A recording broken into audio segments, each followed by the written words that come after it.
Bismillahirrahmanirrahim. Assalamualaikum warahmatullahi wabarakatuh. Alhamdulillahirabbil alamin. Wassalatu wassalamu ala asyrofil anbiya'i sayyidina wa nabiyina Muhammadin wa ala alihi wa sahbihi ajma'in. Amma ba'du. Pada itu yang Allah Subhanahu wa taala kita syukur kepada Allah di siang hari ini kita kembali berkumpul di tempat yang mulia ini dalam rangka melakukan salah satu upaya kita, yaitu sebuah perjalanan insyaallah kita akan lanjutkan dengan kajian tafsir. Salawat dan salam semoga tersampaikan kepada kita, kepada kita, kepada kita, Nabi Muhammad SAW, serta para keluarga, sahabat, tabi'in dan berikutnya yang senantiasa menapaki nasihatnya dan mengikuti sunnah-sunnah. Bapak dan Ibu Allah Subhanahu wa taala, dalam beberapa menit ke depan insyaallah kita akan membahas tafsir surah Al-Duha. Dan surah Al-Duha adalah salah satu surah Makkiyah yang diturunkan di Makkah sebelum Nabi Muhammad SAW hijrah ke Madinah. Dan surah Al-Duha adalah termasuk surah bersama yang kita semua hafal di luar kepala atau di dalam kepala. Maka kita ingin memperdalam dan mengenal kembali atau mengkaji tafsir dari surah yang cukup populer dan sangat populer. Allah Subhanahu wa taala berfirman, "A'udzu billahi minasyaitonir rajim. Bismillahirrahmanirrahim. Wadduha wal-laili idza saja ma wadda'aka rabbuka wa ma qala." Allah Subhanahu wa taala bersumpah dengan waktu duha. Dan sering saya bahas bahwa sumpah Allah Subhanahu wa taala dengan apapun boleh. Sedangkan sumpah manusia harus dengan Allah Subhanahu wa taala. Jadi kalau mau bersumpah dengan masa, dengan makhluk, tidak mengapa. Itu hak Allah Subhanahu wa taala. Tapi manusia tidak boleh bersumpah kecuali dengan atau kepada Allah Subhanahu wa taala. Maka halifan falyahlif billah. Barang siapa yang bersumpah maka ia harus bersumpah dengan Allah Subhanahu wa taala. Demi waktu duha. Sini diartikan sepenggalaan hari. Sepenggalaan artinya duha ini waktunya adalah seperempat jam atau setengah jam, sepertiga jam setelah matahari terbit, ya. Yaitu seukuran satu tombak, qaidar ruhin. Jadi setelah terbit matahari seukuran satu tombak, itu waktu duha. Sekarang ada hadis Rasulullah SAW yang menunjukkan bahwa orang yang duduk di masjid setelah sholat subuh, kemudian dia diam sampai matahari terbit, sholat 2 rakaat, maka ia akan mendapatkan pahala haji. Pahala haji secara penuh. Apakah sholat isyraq itu adalah sholat duha? Sholat syuruk. Karena duha waktunya adalah setelah syuruk atau setelah turun, ya, seujung tombak. Maka apabila dilakukan pada waktu ini, ia mendapatkan isyraq dan mendapatkan duha. Tapi kalau dilakukannya sudah melebihi itu, sekitar jam 8 sebelum, maka ia mendapatkan duha, tidak mendapatkan isyraq. Itu yang dikatakan oleh ulama. Dan sebaik-baiknya sholat duha dalam hadis Rasulullah adalah ketika panas, ketika memanas, yaitu sekitar jam 8 atau jam 9. Sampai kapan? Yaitu sampai sebelum tergelincirnya matahari. Sebelum matahari tergelincir, artinya benar-benar waktu zuhur, ya, kira-kira setengah jam, ya, atau seberapa jam. Itu waktu duha. Ada juga yang mengatakan 5 menit atau 10 menit sebelum tergelincirnya matahari. Dan Rasulullah SAW mengajarkan kita untuk membiasakan sholat duha.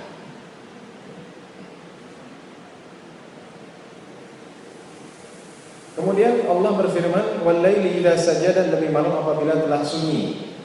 Ya. Malam itu waktunya sunyi, sakana fa'udna. Sunyi dan gelap, ya. Maka gelap. Karena waktu ramai itu waktu siang. Seperti firman Allah Subhanahu wa taala, "Wa ja'alna al-laila libasa." Ya. Wa ja'alna an-nahara ma'asha. Kami jadikan malam hari itu libasan, pakaian. Ya. Dan siang hari kami jadikan sebagai tempat mencari rezeki ma'ash. Jadi malam hari sudah tidur, siang hari ya, itu bekerja. Jangan dibalik, itu menyalahi fitrah manusia. Karena orang yang sering begadang, dalam satu penelitian, ini penelitian semua ajal dari Allah Subhanahu wa taala, lebih cepat mati ya, yang sering begadang. Ya mungkin sakit ya. Walaili idza sajada, dan malam demi malam apabila telah sunyi dan gelap. Ya, itu sudah saya bahas di kesempatan yang lalu. Ma wadda'aka rabbuka wa ma qala. Tuhanmu tiada meninggalkan kamu dan tiada pula membenci kamu. Jadi ini ada sebab nuzulnya. Ya, mengapa sampai dikatakan seperti itu? Ya, sebab turunnya adalah dari Jundub radhiyallahu anhu, hadis Bukhari Muslim. Nabi ketika itu alaihissalam sakit sehingga beliau tidak sholat malam. Rasulullah tidak pernah meninggalkan sholat malam kecuali apabila sakit. Sakitnya luar biasa. Sehari atau 2 hari. Kalau kita berapa hari meninggalkan sholat malam? Jawabannya dijawab sendiri. Beliau sakit sehari. Maka datanglah seorang perempuan yang mengatakan, "Aku tidak melihat syaitanmu kecuali telah meninggalkanmu." Dalam satu riwayat yang mengatakan ini adalah Ummu Jamil, ya. Bukan Sayyidul Jamil, Ummu Jamil ya, populer sekali, istrinya pula, ya, yang sangat membenci Rasulullah SAW. Aku tidak melihat syaitanmu, maksudnya Allah. Ya. Jadi bagi Ummu Jamil Allah itu syaitan. Aku tidak melihat syaitanmu kecuali meninggalkanmu, ya. Karena Tuhan bagi Ummu Jamil adalah berhala. Maka Allah turunkan wa laili idza sajada wa ta'ala wa ma qala. Jadi Allah Subhanahu wa taala tidak marah dan tidak meninggalkanmu wahai Muhammad sallallahu alaihi wasallam. Tidak meninggalkan. Riwayat lain Jibril sempat lama tidak turun wahyu, ya, sehingga ini menjadi bahan celaan yang dilakukan oleh kaum musyrikin yang dalam riwayat ini adalah istri daripada Abu Lahab. Ya. Jadi suami istri ini dedengkot musyrikin, ya. Suami istri sama Abu Lahab dan istri. Ini sebab turunnya. Ma wadda'aka rabbuka wa ma qala. Kemudian Allah Subhanahu wa taala berfirman, "Walal akhiratu khairul laka minal ula." Sesungguhnya hari kemudian itu lebih baik bagimu daripada hari sekarang. Ya. Jadi hari akhir itu lebih baik bagimu wahai Muhammad sallallahu daripada hari sekarang. Itu prinsip orang mukmin, Pak. Ya. Jadi kalau dia dipilih antara dunia dengan kita dipilih antara dunia dan akhirat, orang mukmin harus mengutamakan akhirat. Ya. Sehingga Allah Subhanahu wa taala menggunakan wabtaghi fima ataqallahu darul akhirata wa la tansa nasibaka minad dunya. Itu dalam surah Al-Qasas. Ya. Carilah apa yang Allah telah berikan kepadamu dari negeri akhirat, jangan lupa bagianmu dari dunia. Jadi yang prioritas adalah akhirat, tapi mencari dunia jangan dilupakan. Itu yang perlu kita pahami, ya. Sehingga bukannya 50-50, tidak. Orang Islam harus akhirat dilebihkan daripada dunia. Dunia jangan dilupakan, ya, tapi akhirat prioritas. Ya, oleh sebab itu Nabi Muhammad alaihissalam ya adalah orang yang mementingkan akhirat.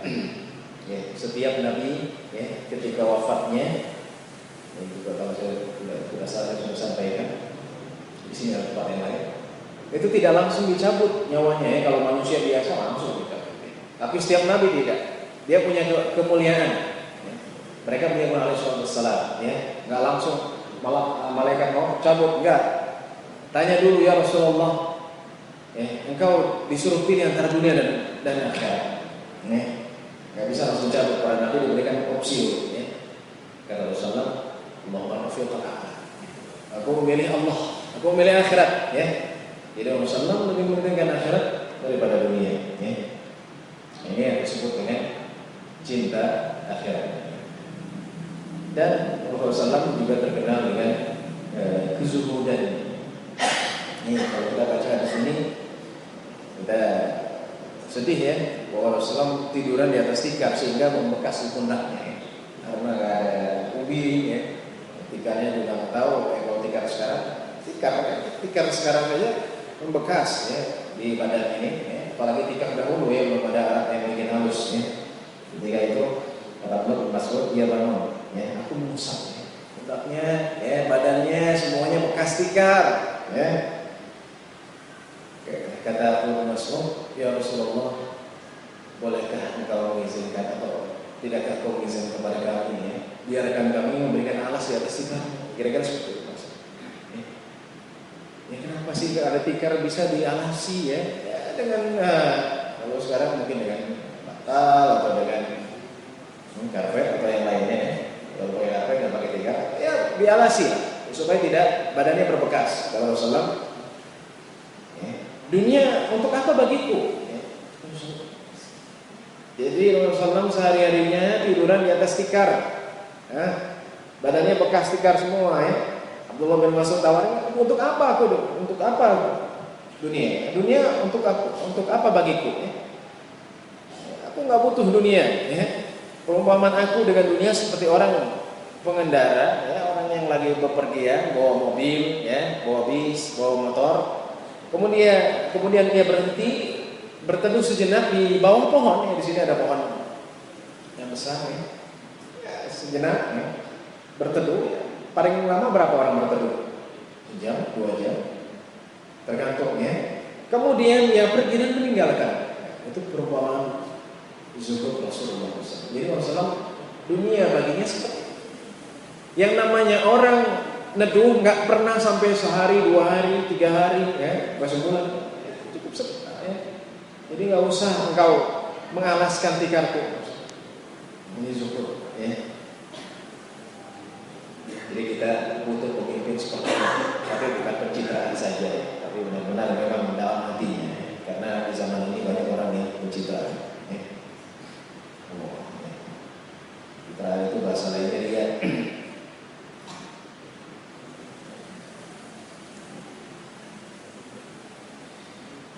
Kemudian Allah Subhanahu wa taala ya berfirman, "Wala sawfa yu'tika rabbuka fatarda." Dan kelak Tuhanmu pasti memberikan karunia-Nya. Itu di akhirat ya.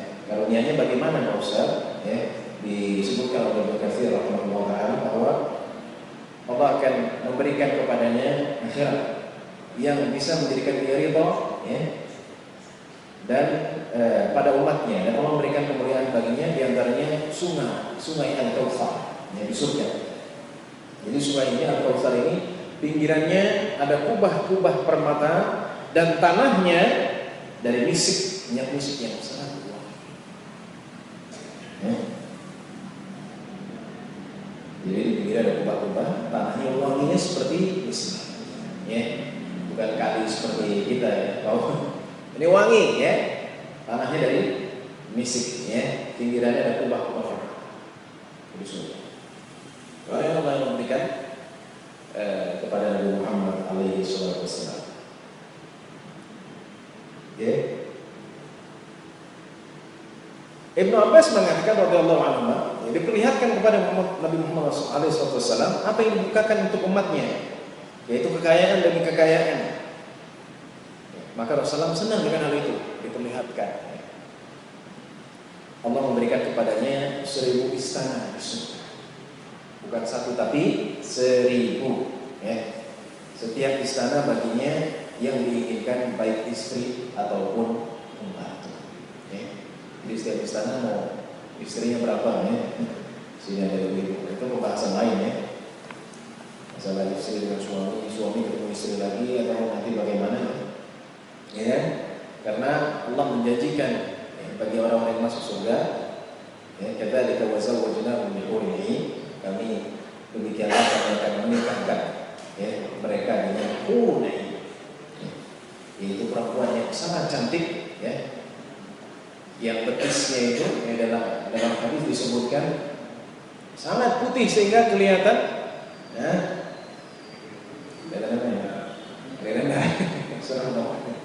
ya, yang mereka tidak pernah dipandang oleh orang, subhanallah, ya, pokoknya sangat cantik.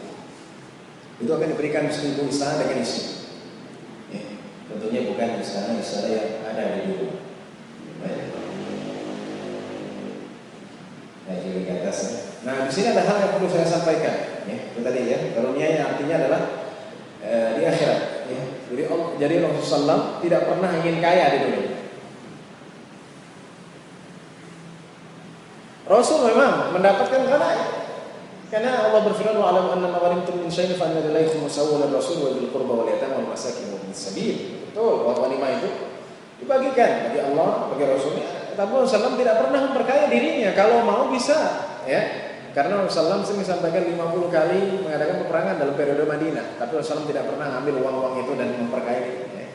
Tidurnya aja di atas tikar, juga pernah di atas tanah. Bayangkan, ya, kalau kita sudah masuk angin, gitu, apalagi di Arab sana, kalau mau panas banget, iya, sangat dingin, ya. Tapi Rasul tidak memperkaya. Kemudian Allah berfirman, alam yajidka yatiman fa'awa, bukankah ia mendapatkan kamu sebagai orang yang menyiksa anak seorang yatim, kemudian ia melindungimu, ya. Jadi Nabi Muhammad SAW adalah anak yatim. Bapaknya Abdullah meninggal ketika Nabi Muhammad SAW masih di dalam kandungan. Itu yang rajih, walaupun dari mengatakan setelah lahir, tapi yang kuat adalah masih dalam kandungan. Dia asuh ibunya sampai umur 6 tahun, dia asuh oleh kakeknya sampai umur 8 tahun, yaitu Abdul Muthalib, dia asuh oleh pamannya sampai setelah diutusnya, meninggal kira-kira sebelum hijrah ke Madinah.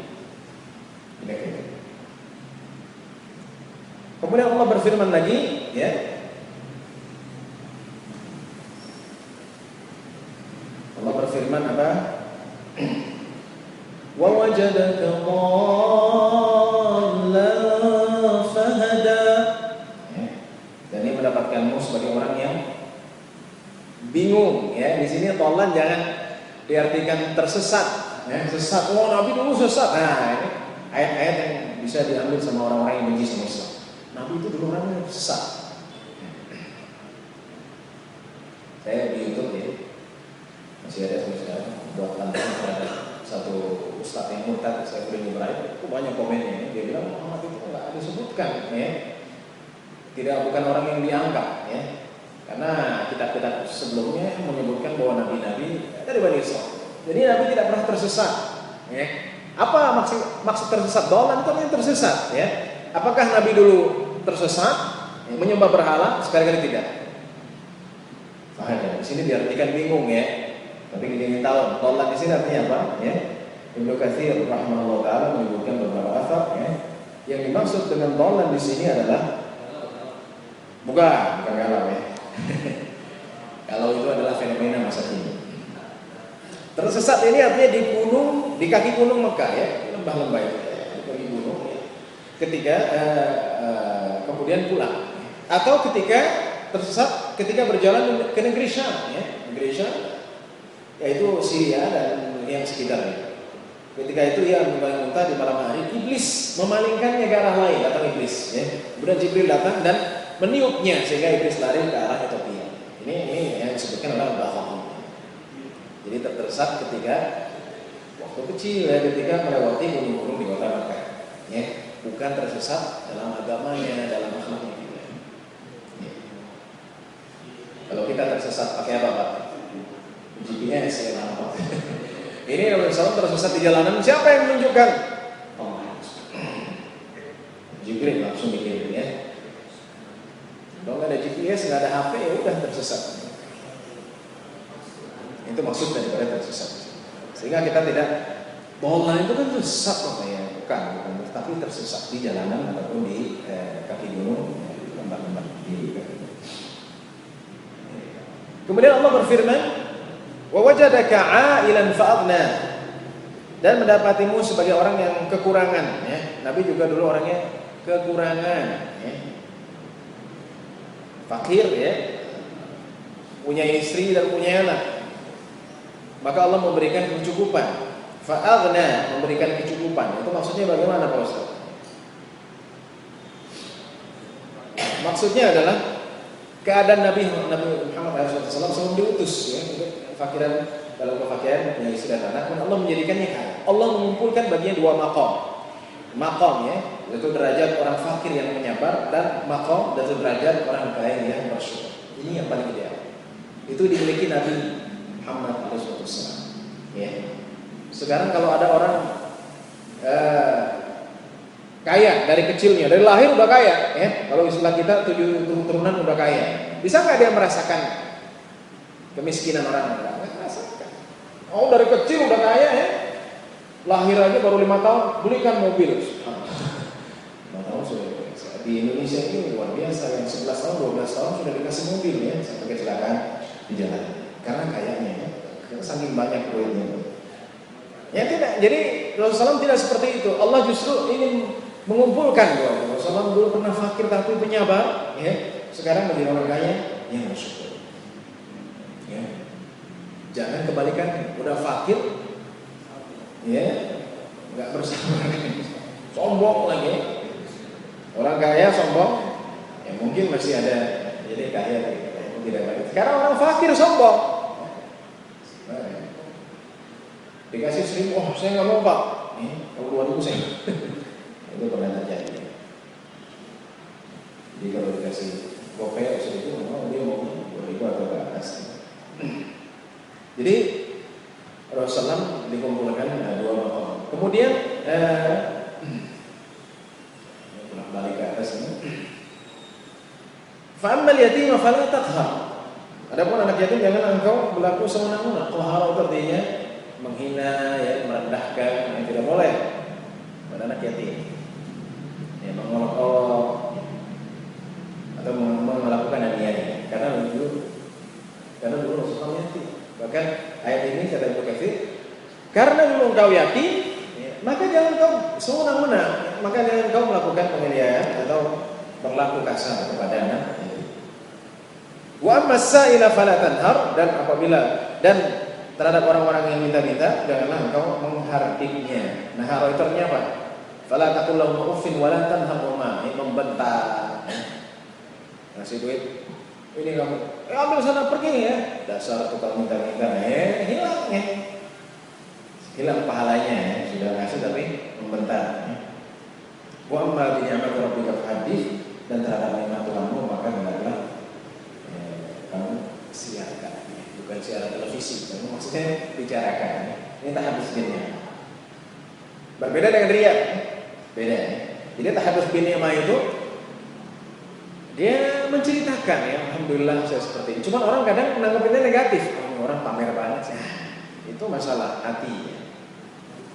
Atau jadi hasad. Wah, mentang-mentang punya uang, mentang-mentang dapat THR, mentang-mentang dapat mobil baru. Semoga mobilnya tabrak. Nah, itu tidak baik ya. Kata Rasulullah, la yashkurullah man lam yashkurun nas. Ini hadis Abu Dawud dan Bukhari. Allah tidak memberikan pahala kalau tidak ridha ya. Maksud syukur Allah itu tidak ridha, tidak memberikan pahala kepada orang yang tidak bersyukur kepada manusia. Jadi kalau dia tidak berterima kasih kepada manusia ya, Allah tidak akan memberikan pahala baginya. Kita harus menerima adalah hal yang baik ya. Dan sebab itu apabila kita mendapatkan ini kita harus ya, supaya mengamalkan firman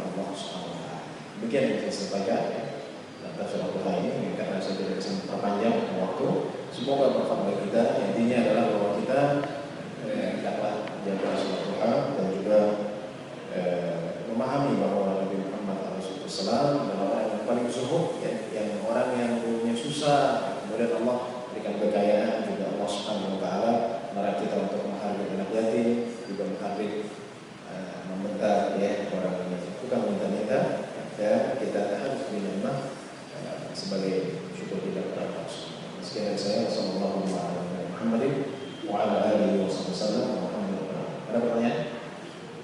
Bang Menit? Masih ada 5 menit. Pak Habib barangkali ingin bertanya? Ibu.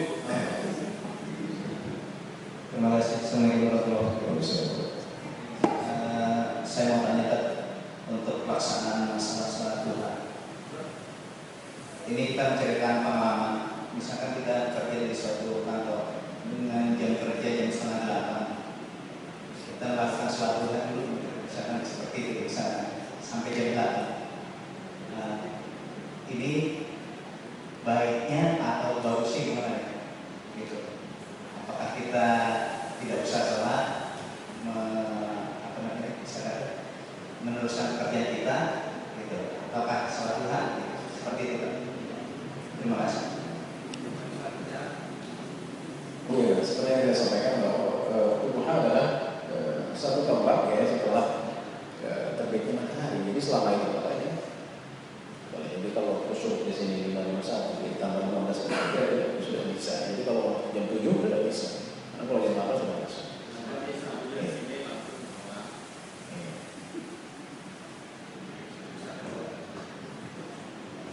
Masuk jam 8 jam 8 sudah bisa. Kalau jam 7 sudah bisa. Tidak maksudnya